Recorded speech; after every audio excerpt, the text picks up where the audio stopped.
From Markiplier warning his audience about the massive honey scam 6 years ahead of time, there's some shady shit going on. I can't put my finger upon it. to Jacksepticeye's brutally honest warning. Do you think Mr. Beast ruined YouTube? Yes. Here are 8 times YouTubers tried to warn their audience, starting with Markiplier, who spent a few minutes during a 2019 stream to vent about a product that every YouTuber except him was promoting. I don't know why, but I naturally distrust honey. With honey being a free browser extension promising to help people save money, Markiplier went on to explain his doubts about it. My gut tells me that nothing in life is free. So where's all these savings coming from? They push so much advertising on YouTube. They do brand deals with other YouTubers. Despite admitting that honey might turn out to be fine, Mark couldn't bring himself to trust it. I got no problem with like the concept of an app that like clips coupon codes for you. That's great. That sounds great on its surface. But there's some shady shit going on. People are getting money out of it, and then people are saving money out of it, and that makes sense, but the other part doesn't make sense, and then something's going on here. Where's all this money coming from? Capping it off with a bold prediction. I have a feeling there's gonna, in like a couple years, there's gonna be the great honey conspiracy of like 2022. This would become eerily accurate in 2025, with tech reviewer Megalag being the first YouTuber to expose the ugly truth. Honey is a scam, and the majority of claims promoted by those influencers aren't even remotely true. The scam affected both the user and the content creator. The user would always get the worst possible discounts, while the creators would lose affiliate revenue to Honey. Once Megalag spoke out, other YouTubers stepped forward too, including tech reviewer Marcus Brownlee, who would also explain the scam and credit Mark for getting it right all along. And there was a hilarious clip of Markiplier from like 4 years ago being very suspicious of them. Mark admitted that while he knew something was wrong, the extent of the scam still shocked him. I just knew that it didn't feel right. I never took a honey deal because I didn't trust it.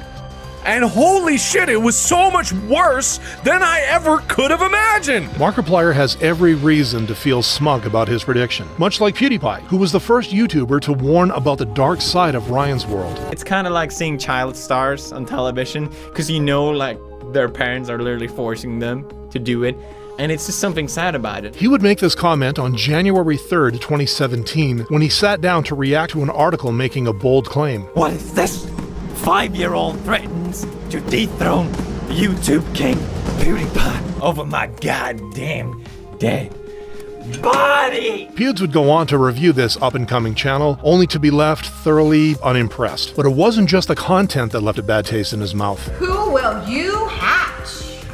See, she doesn't even let him finish. He was clearly about to say something there. Besides the pattern of parental manipulation, Pewds noticed another odd thing about Ryan's channel. Have you ever seen a video with 11 million views and 9,000 likes? Please direct me to that video, because it doesn't exist. These are not real people. These are not real views. PewDiePie would end his rant with a funny skit that would end up being scarily close to the reality of most child YouTubers. Can you do it again, baby? But can you do it with more energy? More energy? Yeah, hey, here's a Red Bull, okay? Mommy needs some dollars, so you need to look happy. 8 years later, Ryan's channel has come under intense scrutiny for parental exploitation and shady business practices, ultimately proving Pewds right. But while PewDiePie didn't personally know Ryan, controversial YouTuber Woah would give a chilling warning about someone she knew very well. Woah, real name Victoria Rose, first rose to fame in 2017 after using racial slurs and claiming to be black. I took the test and they said I'm black.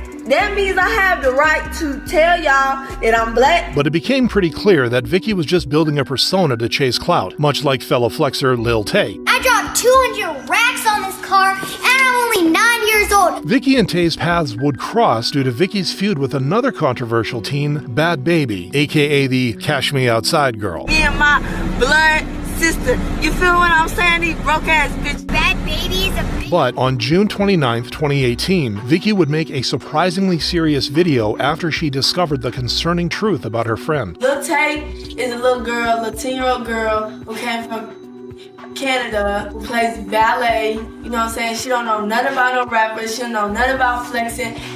It's her brother that runs her account. Going on to explain why this was so bothersome. She's really a good person. Like, it's just her brother in her ear telling her what to do. He started yelling at her and was like, why'd you do that? You did it wrong, da-da-da-da-da. And then she started crying because, like, she's 10 years old. She doesn't know how to handle all that. Fans were quick to appreciate Vicky's rare moment of maturity. Her warning highlighted the exploitation in Tay's life, leading to more people exposing the truth about Tay's family and eventually allowing little Tay to live her own happy life. By exposing Tay's brother, Vicky's video became her most popular one to date, much like YouTuber Polydactyl, who exposed primitive technology channels in his most viewed video ever. Just like Santa Claus and the Queen of England, primitive technology channels are a lie. Backing his claim by pointing out inconsistencies with primitive tech videos. This dude is using a stick to carve out this giant hole, which leaves very small marks in the dirt. And if you look above, you see these really big, wide marks.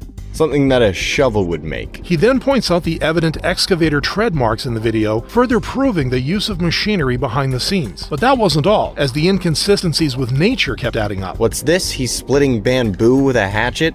Hatchets do not pop up in nature, alright? Have you ever seen a field of hatchets? Me neither. Putting the final nail in the coffin by highlighting the scheme behind these channels. Either like the village or some company came in, they hired a team, and just every once in a while, they said, hey, stop working, we're gonna have this dude come out and hit it with a stick a couple times. Since then, many YouTubers have exposed the truth about primitive technology channels in recent years, prompting people to appreciate Poly. Now, while Polydactyl can gloat about being right, the Sidemen can pat themselves on the back after warning their fans of a scam. In 2025, the Sidemen charity football match was taking place in Wembley, featuring popular YouTubers like Kai Cenat and Logan Paul, causing the tickets to be in hot demand. But in the months leading up to their event, the group became aware of a disturbing activity. Bots and fake accounts are claiming to sell charity match tickets. These are most likely scams. People were grateful for the timely announcement. Surprisingly, this wasn't the first time the Sidemen had to deal with ticket trouble around their annual event, with the 2024 edition affected as well. We check on eBay.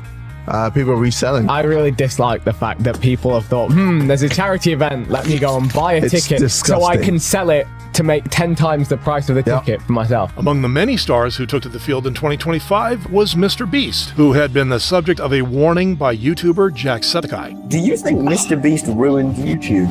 Yes. Before getting this question during a lie detector test, Jack would be asked by Tommy Innit about his thoughts on YouTube. Would you say YouTube's changed for the worse? Yes. Leading to a follow-up question that revealed a shocking confession from Jack. Do you like Mr. Beast? No. Jack. Oh! Do you think Mr. Beast ruined YouTube? Yes. When asked about his reasoning, Jack didn't hold back. Because it became more about views, money, and popularity than it did about having fun. The clip went viral, prompting Mr. Beast to hit back with a response on X. Most of the internet sympathized with Mr. Beast, with some even questioning Jack's motives. But while Jack didn't respond, his words would loom large a few months later as Mr. Beast faced one controversy after another. From YouTube medical expert Dr. Mike criticizing Lunchly, I usually don't make videos discussing creators' products, but when terms like healthier or better for you get tossed around, I feel it's important to set the record straight. to allegations around the dangerous conditions in the Beast games. Over a dozen people who participated in the first installment of Beast Games said that they had not received adequate food or medical care, and that some competitors had suffered injuries from the physical challenges. The internet has started digging into the problems with Jimmy's content, giving even more weight to Jack's warning. However, Jacksepticeye isn't the only one to have been wary of Mr. Beast, with British content creator Chris Broad also taking digs at the world's biggest YouTuber for his association with Logan Paul. It's very strange. Like, how could Mr. Beast, a guy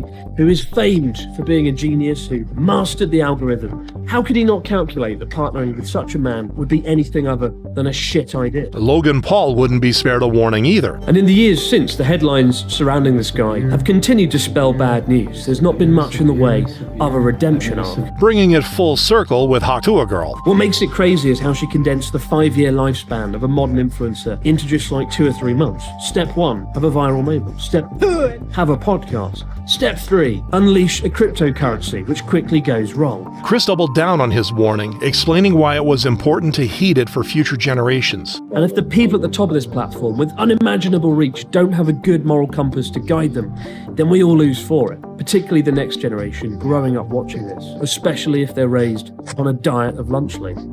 My message this Christmas is simple. Choose very carefully who you watch on YouTube. Along with his video gaining almost 2 million views, Chris would also be praised by fans. While Chris's warning is being taken seriously by the internet, the same can't be said for American YouTuber TJ Kirk, aka The Amazing Atheist, whose warning about a Finnish gunman went unheard. On June 8, 2007, TJ filmed a rant on the infamous Columbine school shooters Eric Harris and Dylan Klebold and the people who admire them. I want to talk about these kids, and not just kids, there's adults too, who seem to extol Eric and Dylan here on YouTube.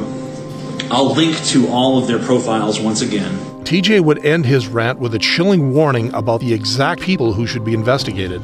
We're always talking about warning signs, and could we have seen it coming? Well, you know what? If you want to look for warning signs, there they are.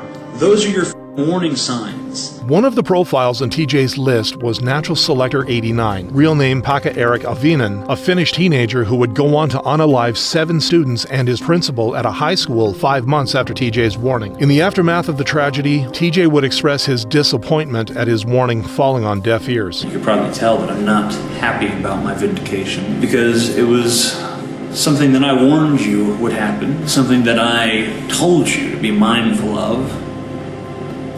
And you didn't. You weren't mindful of it, you criticized me for it. However, his accurate prediction would push him into a brighter spotlight, with the internet crediting him for being ahead of his time. I haven't seen this video in over 10 years, but the algorithm treated me well today. In a way, it's prophetic of the time we live in now, where mass shootings are part of the regular news cycle, making TJ's warning one of the most relevant ones of our time.